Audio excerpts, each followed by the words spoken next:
So when people come forward, they say, we'll offer you total sexual freedom, do whatever you please, and all you have to do is embrace this idea that you have the right to kill off the consequences. See? Because, of course, nature's going to take its course, and these inconveniences will arise, and we'll just give you permission to snuff them out. Wash your hands in the bowl. That's the offer we're being made.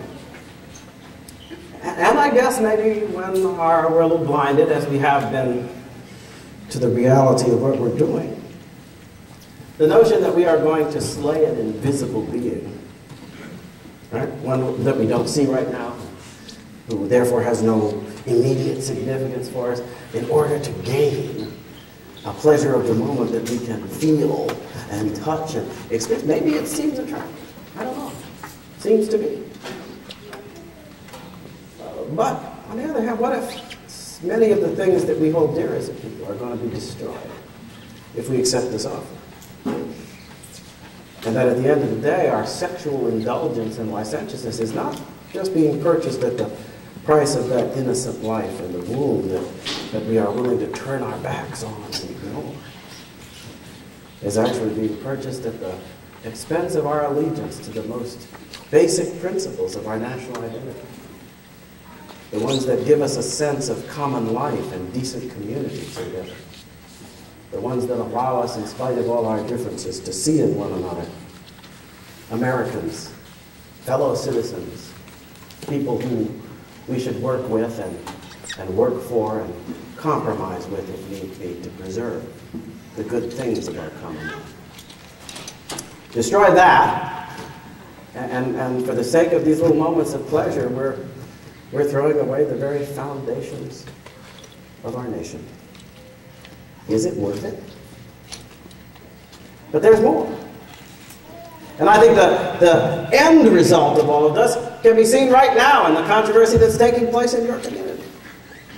Because it is not only a death of national identity and an abandonment of principle, but it can become the death of human conscience itself.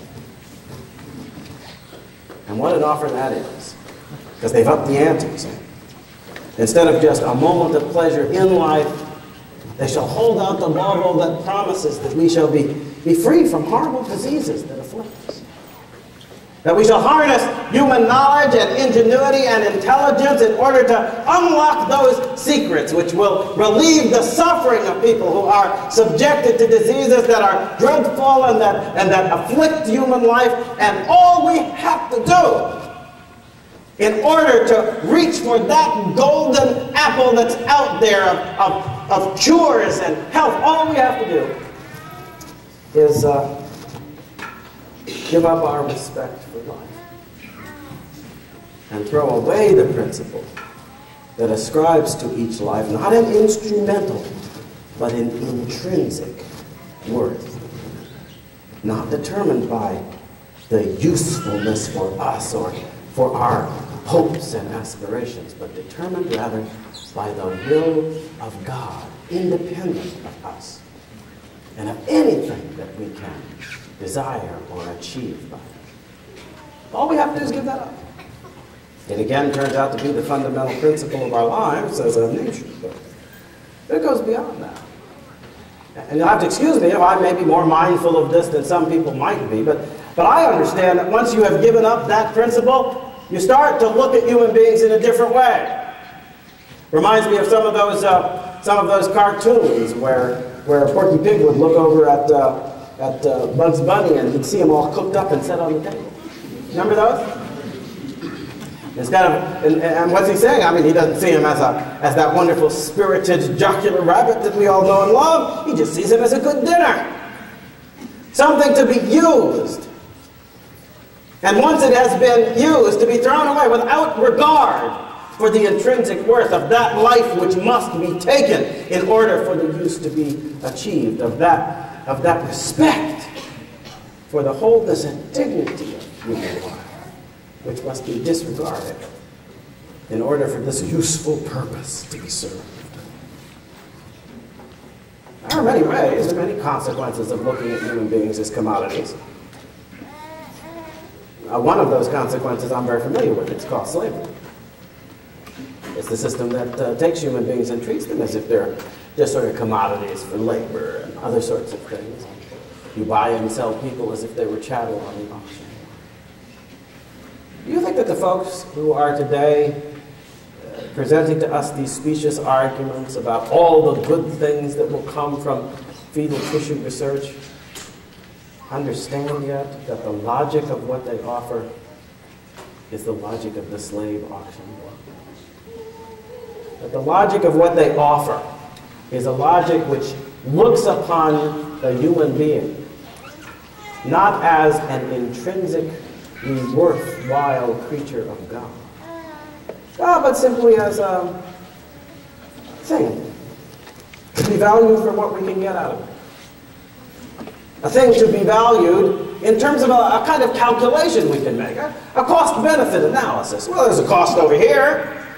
Well, we'll be destroying our sense of the integrity and wholeness of human life. So we can pay that cost, doesn't matter. Because over here we're going to get all of these wonderful benefits that will keep other people alive. And so what if we're going to lose that sense of integrity? Now I understand that for some people, the issue of fetal tissue research, they try to dismiss it. Well, we're talking about dead.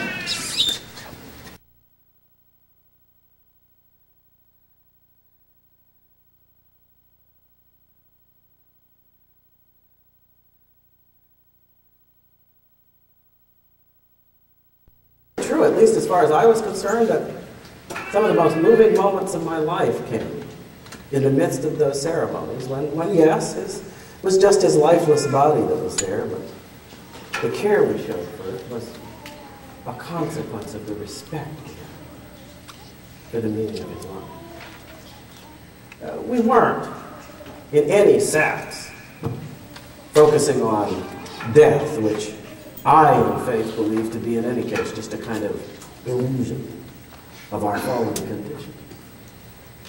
We were focusing instead on the meaning of his life and the care and respect that we showed for what we call his remains as part of that understanding of our consciences, of that understanding of the reverence that we ought to have for this great gift from God, lived out in its fullness.